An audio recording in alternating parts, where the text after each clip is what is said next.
ఓం శ్రీ పరమాత్మనే నమః. శ్రీ పురాణ పురుషోత్తమాయ నమః. శ్రీ శివమహాపురాణము 2వ సంహిత రుద్ర సంహిత. ఈ రుద్ర సంహితలోని తృతీయ భాగమైన పార్వతీ ఖండం గురించి మనం ఇప్పుడు తెలుసుకుంటాము. ఈ పార్వతీ ఖండంలోని 3వ అధ్యాయము మొత్తము పార్వతీ ఖండంలోని 2వ భాగం ఈరోజు మనం తెలుసుకుంటాము.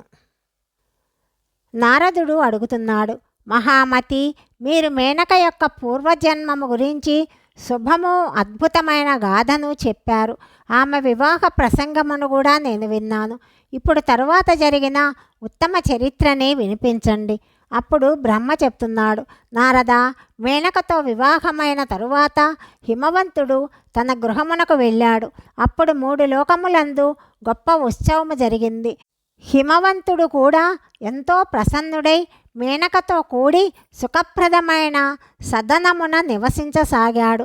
మునేంద్ర, అప్పుడు శ్రీ విష్ణువు మొదలుగా గల సమస్త దేవతలు, మహాత్ములగు మునులు గిరిరాజు వద్దకు చేరారు. ఆ దేవతలందరి రాకను చూసి మహిమాన్వితుడైన హిమగిరి వారిని ప్రశంసిస్తూ ప్రణమిల్లాడు. తన భాగ్యమును కీర్తించాడు. భక్తిభావముతో వారినందరినీ ఆదరించి సత్కరించాడు. చేతులు జోడించి తల వంచి మిక్కిలి ప్రేమతో వారిని స్తుతించటానికి ఉద్యమించాడు. అప్పుడు శైలరాజు శరీరమందు మిక్కిలి రోమాంచితమయ్యింది. ఆయన నేత్రముల నుండి ప్రేమాశ్రువులు ప్రవహించసాగాయి. మునేంద్ర, హిమశైలుడు ప్రసన్న చిత్తుడై అత్యంత ప్రేమతో వారికి నమస్కరించాడు. వినీత భావముతో నిలిచి శ్రీ మహావిష్ణువు మొదలుగా గల దేవతలతో ఈ విధముగా పలికాడు, నేడు నా జన్మ సఫలమైనది. నేను చేసిన గొప్ప తపస్సు ఫలించింది. నా జ్ఞానము సద్వినియోగమైనది. నేను చేసిన కర్మలన్నీ సాఫల్యమైనవి. నేడు నేను ధన్యుడనైనాను. నా భూమియు నా కులము ధన్యమైనది. నా పత్నియు నా సర్వస్వము అర్థవంతములైనాయి. ఇందుకు సందేహము లేదు. దీనికి కారణము మహాత్ములైన దేవతలు ఒక్కసారిగా కలిసి ఒకే సమయమున ఇక్కడికి వచ్చేశారు. నన్ను తమ సేవకునిగా తలంపండి. ప్రసన్న చిత్తులై నేను చెయ్యవలసిన కార్యమును ఆదేశింపండి. హిమగిరి వచనములు విని దేవతలందరూ ఎంతో ఆనందించారు. తమ కార్యము సిద్ధించిందని అనుకొని ఇట్లా పలుకుతున్నారు. దేవతలు చెప్తున్నారు, మహాప్రాజ్ఞ హిమాచల, హితకరమైన మా వచనములు విను. మేమందరము ఇక్కడకు వచ్చిన కార్యమును గురించి సంతోషముతో చెప్తున్నాము. గిరిరాజా, పూర్వము జగదంబయను ఉమాదేవి దక్షకన్యై సతీదేవి రూపమున ప్రకటితమై ఉన్నది. రుద్రునికి పత్ని అయి సుదీర్ఘకాలము వరకు ఈ భూతలమున క్రీడలు సలిపింది. ఆ అంబిక సతీదేవియే తన తండ్రి చేత అవమానించబడింది. తన ప్రతిజ్ఞను స్మరించి యజ్ఞమునందు శరీరమును పరిత్యజించింది. తన పరమధామమునకు చేరుకొన్నది. గిరీంద్ర, ఈ కథ లోక ప్రసిద్ధము, నీకు కూడా తెలిసినదే.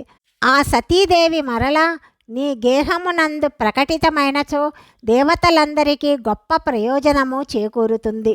బ్రహ్మ చెప్తున్నాడు. విష్ణువు మొదలగు దేవతల మాటలు విని గిరిరాజుకు హిమవంతుడు మనస్సులో ఎంతో ఆనందము పొందాడు. ఆదరముతో తల వంచి ఇలా పలుకుతున్నాడు, ప్రభు, అట్లు జరిగితే నేను గొప్ప భాగ్యశాలినవుతాను. తరువాత దేవతలు ఎంతో ఆదరముతో ఉమాదేవిని ప్రసన్నురాలిని చేసుకునే విధానము అతనికి చెప్పారు. వారు స్వయముగా సదాశివుని పత్ని అయిన ఉమాదేవిని శరణుజొచ్చారు. ఒక చక్కటి స్థలమునందు స్థితులై దేవతలందరూ జగదంబను స్తుతించారు. పదే పదే నమస్కరిస్తూ శ్రద్ధతో ఆమెను స్తుతింపసాగారు. దేవతలందరూ ఇలా స్తుతిస్తున్నారు, శివలోకమునందు నివసించు దేవి ఉమా జగదంబ, సదాశివప్రియ దుర్గా మహేశ్వరి, మేము నీకు నమస్కరిస్తున్నాము. మీరు పవిత్ర శాంత స్వరూపులు. స్త్రీశక్తి, పరమ పావన పృష్టి, అవ్యక్త ప్రకృతి, మహత్తత్వము మీ రూపాలే. మేము భక్తితో మీకు నమస్కరిస్తున్నాము. మీరు కళ్యాణప్రదురాలకు శివదేవివి. మీ హస్తములు కళ్యాణకారకములు. పరిశుద్ధులు, స్థూలురు, సూక్ష్ములు అందరికీ ఆశ్రయమును కల్పిస్తారు. అంతర్విద్య సువిద్యల చేత అత్యంత ప్రసన్నురాలగు ఓ దేవి, మేము మీకు ప్రణమిల్లుతున్నాము.